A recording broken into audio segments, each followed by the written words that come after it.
So content ready, short analysis भी आपने अपना कर लिया, ठीक है। एक टारगेट भी अपने आपको दे दिया कि इस समय में मुझे ये चैप्टर कंप्लीट करना है, इस 2-3 दिन के अंदर मुझे मैथ्स कंप्लीट करना है, टारगेट भी दे दिया। और जो डिस्ट्रैक्शन आपके लाइफ के होते हैं, मोबाइल फोन या टैबलेट या लैपटॉप, उससे भी आप दूर है, ठीक है। अब आपको पढ़ाई करना है, आप पढ़ाई स्टार्ट कर रहे हो। जब पढ़ाई कर रहे हो तो जब आपको कोई डिफिकल्ट टर्म आ रहा है या कुछ डिफिकल्टी लग रहा है, तो आपको फ्लैश कार्ड्स यूज करना है, उसमें आपको लिख के या ड्राइंग करके पढ़ना है। और निमोनिक्स यूज कर सकते हैं, शॉर्ट फॉर्म यूज कर सकते हैं। निमोनिक्स क्या होता है? जैसे हम प्लैनेट के बारे में पढ़ते हैं ना, सीक्वेंस में प्लैनेट्स का नाम, my very educated mother just serve nuts, या तो मेजरमेंट टेबल एक होता है, king Henry died drinking chocolate, या किसी का शॉर्ट फॉर्म बना लिया हमने। तो इस तरह का स्ट्रेटेजी यूज करना है, और हाथ में पेन पेंसिल होना जरूरी है। लिख लिख के करने से क्या होता है, हमें जल्दी याद हो। Sixth step is Pomodoro technique.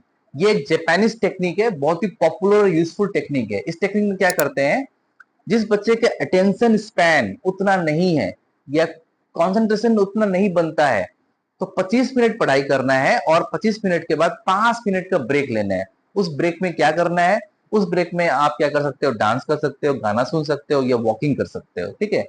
और जिसका अटेंशन स्पैन थोड़ा लंबा है, वो 1 घंटा पढ़ के फिर 10 मिनट का या 7 मिनट का ब्रेक ले सकता है।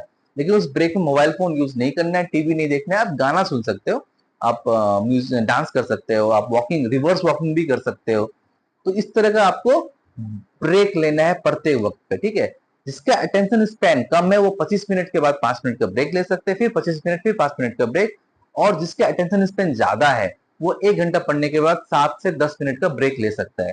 जो बड़े क्लासेस के बच्चे होते हैं, 8, 9, 10, 11, 12 के, वो 1 घंटा पढ़ने के बाद ब्रेक ले सकते हैं। और जो छोटे क्लास के बच्चे होते हैं, वो 25 मिनट, 30 मिनट या 40 मिनट के बाद ब्रेक ले सकते हो। डिपेंड करता है कि आप कितने देर के लिए पढ़ रहे हो। 40 मिनट्स, 45 मिनट्स के लिए पढ़ रहे हो तो 5 मिनट का ब्रेक एनफ है। और अगर 1 घंटा के लिए पढ़ रहे हो तो 7 मिनट्स, 10 मिनट्स का ब्रेक एनफ है। सो पोमोडोरो टेक्निक बहुत ही यूजफुल टेक्निक है। इससे क्या होता है, हमारा माइंड जो है रिफ्रेश हो जाता है। So the next step is, अपने पढ़ाई कंप्लीट हो गया, ठीक है। अब क्या करना है आपको, आपको नोट्स बनाना है या समराइज करना है, या तो माइंड मैपिंग करना है। डिपेंड करता है कि आप किस क्लास में, छोटे क्लास के बच्चे हैं माइंड मैपिंग कर सकते हैं, थोड़े बड़े क्लास के बच्चे नोट्स बना सकते हैं, समराइज कर सकते हैं, लेकिन वो कॉन्साइज फॉर्म में होना चाहिए। जैसे मैं भी क्या करता था, जब मैं पढ़ाई करता हूँ तो मैं लिखते रहता हूँ और नोट्स बनाता हूँ, एक चैप्टर का चैप्टर वाइज नोट्स बना लेता हूँ कि अच्छा ये हमारा एक कॉन्साइज समरी है, इसको हम एक बार देख लेंगे तो क्या हमें रिकॉल हो जाएगा। तो ये लास्ट में जब आपका पढ़ाई कंप्लीट हो जाता है, आपका चैप्टर वाइज जो आपका टारगेट होता है वो फुलफिल हो जाता है, तब जाके आप नोट्स बना सकते हो, माइंड मैपिंग कर सकते हो, या समराइज कर सकते हो। The next step is active recall. Active recall का मतलब होता है कि आपने एक टॉपिक पढ़ लिया या एक चैप्टर पढ़ लिया, अब आपको रिकॉल करना है। तो रिकॉल कैसे करना है, अपने फ्रेंड्स को बोल के, या आपके एल्डर ब्रदर सिस्टर से उनको बोल के, या पेरेंट्स को बोल के रिकॉल करना है। लेकिन किताब या नोटबुक से आपको देख के नहीं बोलना है, बिना देख के रिकॉल करना है, याद करना है कि अच्छा हमने ये पढ़ा था। तो हम जब डिस्कशन करते हैं उसे कहते हैं एक्टिव रिकॉल। इस मेथड से क्या होता है, जो रिटेंशन होता है और स्ट्रांग हो जाता है।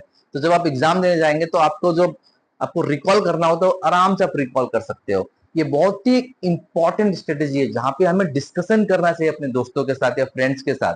और इस डिस्कशन में हो सके, जितना हो सके, आपको देख के नहीं बोलना है, आपको रिकॉल करके बोलना है कि आपने क्या याद किया था। तो ये स्ट्रेटेजी तो बहुत ही यूजफुल स्ट्रेटेजी है।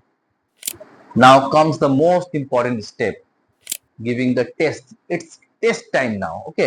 So for that, you have to prepare 2 set of question paper according to the blueprint given by your school. जो भी स्कूल ने आपको ब्लूप्रिंट दिया है, उसके अनुसार आपको 2 set of क्वेश्चन पेपर बनाना है।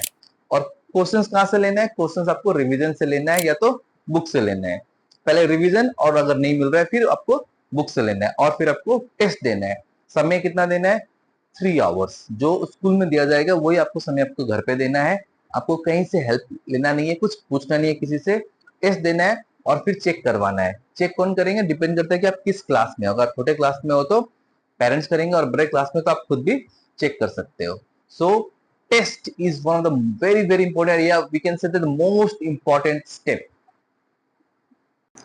Now here comes the last step. What is the last step, the last step is follow up and proper revision. आपने टेस्ट दिया, टेस्ट देने के बाद कुछ गलतियां होगा, उस गलती को देखना है, सुधारना है। अगर याद करने का तो याद कर लेना है, अगर मैथ में गलती हुआ तो फिर से प्रैक्टिस कर लेना है, या अंडरस्टैंड करके फिर से प्रैक्टिस कर लेना है, और एक फाइनल टच जिसे हम कहते हैं लास्ट रिवीजन वर्क दे देना है। ठीक है, so now you are ready for your exam. सो आप अब रेडी हो गए अपने एग्जाम देने के लिए।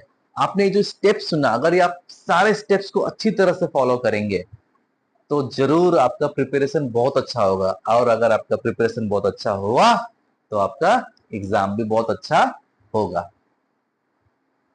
कोई भी स्टूडेंट क्लास 1 से लेके क्लास 12 तक, अगर आपको किसी भी प्रकार का कोई भी समस्या है कि पढ़ाई में मन नहीं लगता है, कुछ टॉपिक समझ में नहीं आ रहा है, या मैथ्स डिफिकल्ट लग रहा है, या कोई भी परेशानी हो, आप कमेंट बॉक्स में लिखिए, आप अपना प्रॉब्लम शेयर कीजिए, मैं उसका सॉल्यूशन आपको भेज दूंगा।